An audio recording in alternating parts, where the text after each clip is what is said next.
አቶ በዛብህ ከመንግስት ቤቶች ኤጀንሲ ጋር በፍርድ ቤት ተከራክረውና ተፈርዶላቸው የፍርድ ባለመብት ሆነዋል። የተፈረደላቸው ፍርድ እንዲፈጸምላቸውም ያፈጻጸም መዝገብ ከፍቷል።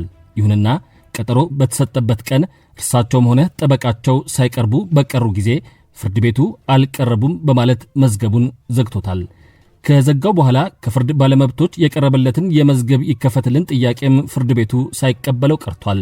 ይህንን ተቃውመው ለፌዴራል ከፍተኛ ፍርድ ቤት ይግባኝ ቢሉም አይከፈትም በመባሉ የተፈጸመ ስህተት ወይም ጉድለት የለም በማለት ሳይቀበላቸው ቀርቷል።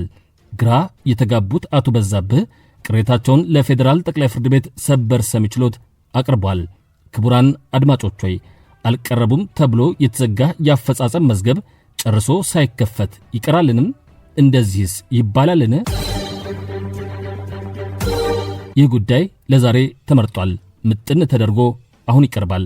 ደግሞ አልሰማንም እንዳትሉ ደስ የሚል ቀን እንዲሆንላችሁ ግን አስቀድሜ ተመኝቻለሁ። ነፃነቱን ጠብቆ ለሕግ የበላይነት መከበር እየሰራ የሚገኘው የኢትዮጵያ የፌዴራል ጠበቆች ማህበር ያልታሰበ አደጋ ከሚፈጥረው ስጋትና ከሚያደርሰው ጉዳት ለመዳን ከዘመን ኢንሹራንስ ይወዳጁ ይተማመኑበታል የሚለው ዘመን ኢንሹራንስና ቅልጥፍናን ከብቃት ጋር አዋህዶ ዘመኑን የዋጁ ደንበኛ ተኮር አገልግሎቶችን እየሰጠ 30 ዓመታትን በስኬት የተጓዘው ኑ ከመሪው የግል ባንክ ጋር አብረን እንስራ አልሰማንም እንዳትሉ የሚለው አዋሽ ባንክ እንድታደምጡ ጋብዘዋቸዋል። ዝም ብላችሁ አመስግኑና ቁም ነገሩን ውሰዱ።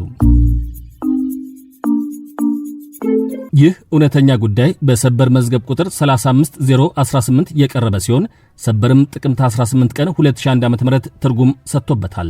በቅጽ 8 ስለታተመ ሙሉውን እንድታነቡት አደራዬን ላስቀድም። ሰበር የፌዴራል የመጀመሪያ ደረጃ ፍርድ ቤት መዝገቡን የዘጋው የፍርድ ባለመብቱ ጠበቃ በቀጠሮ ቀን አልተገኘም በሚል ብቻ ነው።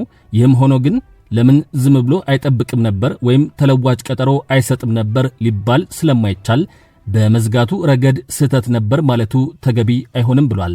በሌላ በኩል ግን አለሰበር በሌላ በኩል ግን አመልካች እንደ ፍርዱ ወይም ውሳኔው አልተፈጸመልኝም የሚል እስከሆነ ድረስ መዝገቡ ከነጭራሹ አይከፈትልህም ወይም አይንቀሳቀስም የሚባልበት የሕግ ምክንያት አይኖርም።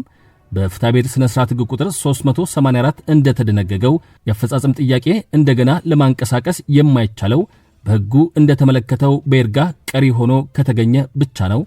በተያዘው ጉዳይ አመልካች ያቀረበው የአፈጻጸም ጥያቄ በይርጋ ቀሪ ሆኗል አልተባለም። በመሆኑም ያልተፈጸመ ፍርድ አለ እስከተባለ ድረስ መዝገቡ ተከፍቶ አፈጻጸሙ የማይቀጥልበት የሕግ ምክንያት የለም ነው ያለው።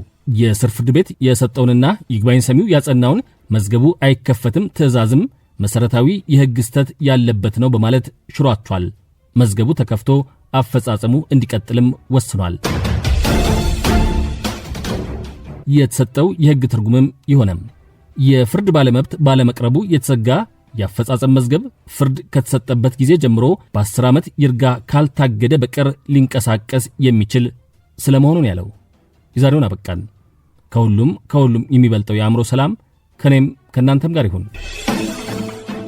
ነፃነቱን ጠብቆ ለሕግ የበላይነት መከበር እየሰራ የሚገኘው የኢትዮጵያ የፌዴራል ጠበቆች ማህበር ያልታሰበ አደጋ ከሚፈጥረው ስጋትና ከሚያደርሰው ጉዳት ለመዳን ከዘመን ኢንሹራንስ ይወዳጁ ይተማመኑበታል የሚለው ዘመን ኢንሹራንስና ቅልጥፍናን ከብቃት ጋር አዋህዶ ዘመኑን የዋጁ ደንበኛ ተኮር አገልግሎቶችን እየሰጠ 30 ዓመታትን በስኬት የተጓዘው ኑ ከመሪው የግል ባንክ ጋር አብረን እንስራ አልሰማንም እንዳትሉ የሚለው አዋሽ ባንክ ስፖንሰር አድርገው አቅርበውላቸዋል።